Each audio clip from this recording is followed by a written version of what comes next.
This is Memoirs of a Renaissance Man. My name is David Ahearn.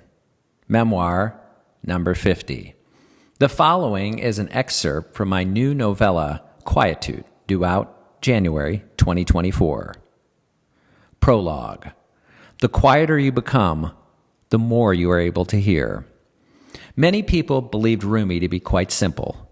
In reality, her silence spoke of a wisdom that few understood. She came into this world a stranger, and she left as a stranger.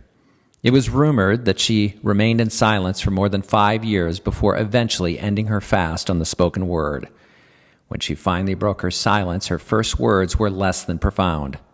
"I'm quite thirsty," she said. "May I have some water?" The request was quickly granted, and it was months before she spoke again. Wherever she went, she carried within her the stillness of eternal night. She was born to a single mother at a time when such things were never discussed. The story goes that her father was killed in battle, leaving her with only one guardian. Few believed this. None publicly questioned the veracity of the tale. This was something polite people didn't do.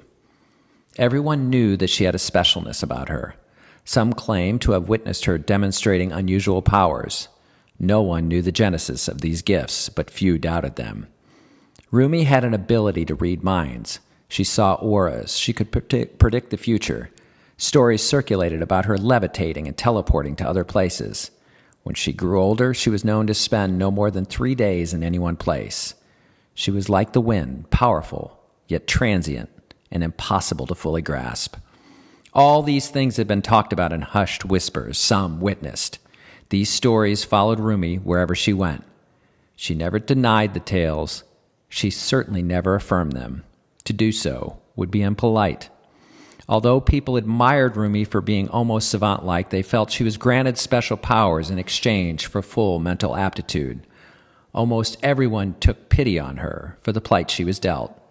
Very few would have ever chosen to change places with her. She was far too wise to pay attention to such things. "The girl is not quite there," was the constant refrain wherever Rumi went.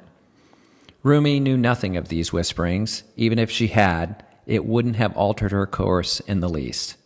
Rumi had something very few people possessed. She lived unaffected by the ebbs and flows of the universe. Her sense of peace was constant. She was admired for this, if not completely understood. For more, go to daviddanielbooks.com.